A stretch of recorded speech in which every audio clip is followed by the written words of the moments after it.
Welcome to this YouTube video where I'm going to be talking about how you can make $100,000 in one single day from your publishing business.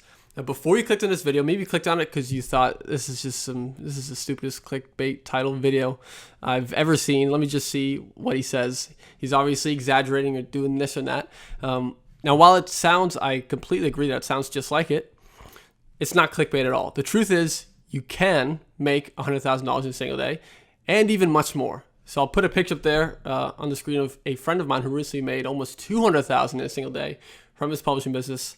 So, I mean, if anything, I'm underselling it. I could have said much more than $100,000. Now, of course, I'm not going to tell you how to make $100,000 every day from your publishing business because, I mean, that's crazy money. We know that that's not very realistic. But you can do this once per publishing business. And maybe that kind of gives away how you would be doing this. So let's get into that. How could you make 100,000 or more, much more, in a day? It's by selling your publishing business. Now, publishing businesses are extremely lucrative on the open market to other investors and rich people that have the money, and they're looking to put their money into certain assets, such as a publishing business, where they can make an upfront investment. And then they have an asset that pays them on repeat for months and months and years and years and years. So the benefit to doing this is, I mean, it's a no-brainer. You're getting a large sum of money up front, and that could be anywhere in the range of 35x to 45x monthly profit of your business. So if you're making an average of, let's say, $5,000 a month profit from your publishing business, multiply that by 35 to 45 times, you're looking at roughly $200,000 for a business like that. Now, if you're an individual who doesn't have so much money, that could be a really good thing to do because you could use that money. Let's say you get $200,000 up front. You could use it to invest in another business, put a down payment on a house you'd like, use it to build another publishing business because now you have more knowledge and skills as a publisher, so you could do much more with that money now than you could in the past. The cons are, when you sell your publishing business, of course, you're giving up a huge passive income source that you have that pays you every single month for years, years, years. And that's what investors love. Like, they really want that. And the fact that it's passive is what makes it so juicy. Like, this is why publishing business specifically, much more than e-commerce businesses, because it's truly passive. And while there are things that you still need to do to sort of maintain at the very least, like you could step away, but your income would slowly decrease if you did nothing. But you could easily hire a VA. I don't like to call them VAs, I just call them employees, a virtual employee to do those little tasks. And an investor loves seeing that because when they buy a business like that, they just want it to make money. They're not here to own a business and do work. They're here to just pay money to have something that makes money over time. Now, of course, if you're selling a publishing business, you get around 35 to 45 times your monthly profit. Up to 3 years, you'll have accumulated that money up front. But once those 3 years or so has passed, every money thereafter for the buyer is pure profit. And they have this long-term mindset, and that's what they're looking for. But of course, a lot of people, they need money now. So that's why it is a good idea for many people to sell their publishing business. Next, I want to talk about how you actually go about selling your publishing business. Well, there are many different ways you could go through a broker, find your own seller and facilitate it on your own. But I think a lot of challenges that come along with that, and I wouldn't recommend doing that. But there is an online broker that specializes in selling specifically Amazon publishing businesses and Amazon FBA businesses and others as well. But I believe Amazon businesses, like, that's their wheelhouse and what they focus on the most. And that broker is called EmpireFlippers.com. So I'll go quickly on the website just so you can see what it looks like. This is EmpireFlippers.com. You can actually look through all the listings they have, which we'll do briefly in a moment. But over the history of this broker, they've sold almost $300 million in businesses. And if you were to list your business here, 83% of the time it sells. Specifically with Amazon publishing businesses, priced in the 35 to 45x, sell very quickly. And if you do list your business on Empire Flippers, you'll have many, many buyers interested from day one, and it goes very quick. So you could actually search for different kinds of businesses. And let's look at KDP businesses, of course. So Amazon KDP, they're talking about publishing businesses. And if you just click find listings, you can see all of the current publishing businesses that are being listed on Empire Flippers. I believe there's 6 or so, 8-ish. You have one business going for 2.4 million. So their net monthly profit is around 50K, and they're getting a 49x multiple on their monthly profit. You can see it ranges here from around 35 to 45. And these numbers can go up over time. I believe if there's more buyers that are interested, this price will, or this multiple will go up over time, which it has done lately. For I know a year ago, I think it was 25 to 35, maybe 2 years ago, and now it's 35 to 45. That could continue going up. So yeah, these are a bunch of publishing businesses that are currently for sale. Now, the benefits of using someone like Empire Flippers is that they make the process just super easy. They handle everything for you. You just have to be there to answer their questions, hand over all the financials and documents that they need, and then to talk with the potential buyers, answer any questions they have. But they handle everything. They have a pool of buyers, and they handle all the legal parts, and they also have a relationship with Amazon. So when it comes to transferring the account from one person to another, it's all taken care of. There's no risk at all. There's no risk when it comes to doing this. So I'd recommend Empire Flippers. This is not sponsored by them or anything. I just think it's a good idea if you're interested in that. Now, in the case of a sale, how would you increase the valuation of your publishing business?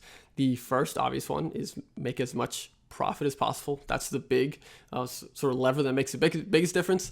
Then next, you have the history of the business. The longer it's been making money for, the more sturdy, the more proven it is, the more reliable, and higher the valuation in there as well. Now, that's going to put you in the 35 to 45x range. Now, whether you're closer to 35x or 45x is dependent on the things I'm going to share now. So for one, you have the assets of the business, which for one is the books, of course. But additionally, you have potentially, if you did this, you have an email list, you have a Facebook group, you have a lead magnet for your business. All these things are really enticing to a buyer. So if you have those things, even if it's a small email list, a small Facebook group that isn't very active, just the fact that it's there itself will add 5, 6, 7x to the valuation. So just always do that, no matter what, with your email list. Even if you don't utilize it because you're lazy, at least just set it up in the beginning so that when it does come time to sell one time, you'll be very damn happy you did, because it's going to increase the valuation just because of that. Now, another valuation increaser is actually, I talked about it a bit earlier, is employees. Now, with the publishing business, there's not many employees involved, but I would suggest that if you wanted to sell it, that you had a VA. Again, I don't like calling them VAs. Let's call them a virtual employee in place just to handle, the small, simple tasks in business, managing the Facebook group, taking care of, the Amazon ads on a weekly basis, uploading the books, all the little things, right? Someone who buys a business, they don't want to do that themselves. So that will probably increase the valuation even more. So you'll absolutely be in the 45x range, or the higher side of that equation. So that's just a quick word of advice to do those things if you get to the point of selling your business one day, or maybe you're there right now and you're interested in doing so. And another question that often comes up is at what point in your publishing business do you have to be in order for it to be sellable? As in, how long should it have been up and making money for, and how much should it be making? Now, I can't say so from personal experience because I've never sold a publishing business myself, but I know many people that do. I've had conversations with them. They've been through the whole process. And also, I could also make my own conclusions from looking at the listings that there are in Empire Flippers. But I know that they want a minimum of 12 months of sales within your business. So after 12 months of sales, you can sell it. But they're going to take the previous 12 months and take an average of that. So I would wait more than 12 months because in the beginning it's going to be much lower than it is now. So maybe give it 1.5 to 2 years before you start thinking about it. And if you're making, I think the minimum listing price for them is like 30,000. I think I've even seen one for 25,000. So this is not to say whether you should or shouldn't do that, but if you want to, the option's there. If your publishing business is making $1,000 a month or so, maybe even slightly less, it's been up for a year, you can sell that for $30,000 to $40,000. And it's not a whole lot, but I bet there's a lot of people that would be very happy about that. And that's a whole year's worth of living expenses covered just from that. So just let you know that is an option. And the final question that many people often ask is, can I still publish, make another publishing business after I sell my first one? And the answer is yes, absolutely you can. There are no issues with that. So I've wanted this myself. We recently spoke to someone who went through the selling process. They sold theirs for, I don't know the exact figure, but it was multi six figures. So it's a good lump of cash.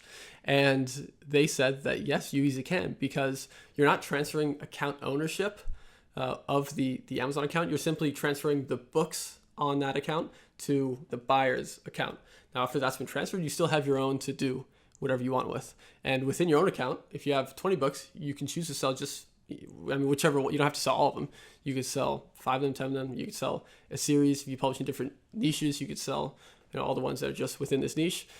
It's really up to you. So there's a lot of flexibility with it. And that's about it. If you have any other questions about this topic, please leave them in the comments down below. Obviously, this is for people that have a publishing business, but even if you're just getting started now, it's good to know these things in advance.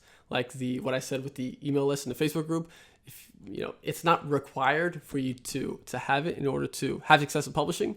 And some people don't want to put in the effort to do that. My advice is just do it, at least set it up in the first place so that your business is a lot more lucrative to a buyer when that time comes in the future. So you'll be happy you did that now, just in case. So just want to share that with you guys. It's a good thing to know that this is an option that's out there in case you have a business that's making money, but it'd be nice to have a big lump of cash now if you want to make a down payment or a house. Go traveling for a couple of years. If you sold your business for, let's say, $200,000, you got after taxes, you're looking at like 120 maybe. That's like 4 years of living expenses. You could literally go travel for 4 years on just that. But if you kept the publishing business, you could maybe also do the same. But, so there are pros and cons to it. That's it. If you guys have any questions about the topic, leave them down below. And last thing I do want to say. I don't know if I've mentioned this in a YouTube video before yet, but I wrote this book called The Freedom Shortcut. Well, Christian and myself wrote it, and we're going to be releasing it and launching it. I don't have an exact date yet, but it will be at some point coming up soon. I'll be making a YouTube video announcing it, so you won't miss it. So just want to let you guys know that this is something I've been working very hard at. It's coming out, and if you guys want to support us when it does come out, buy a copy. It'll only be 99 cents as an ebook for a short period of time before the price goes up. Because when the launch happens, we want to hit the #1 spot on all of Amazon. That might sound really ambitious to some people, and you think hey, if you don't think that's realistic, just watch, okay? We're going to do it. I can say that with quite a lot of confidence. And if we don't, I'm going to be very disappointed. So that's coming up, something that we're very excited about. Besides that, take care. See you guys in the next video. Let me know if there's any other topics you'd like to talk about. See you guys in the next video. Take care.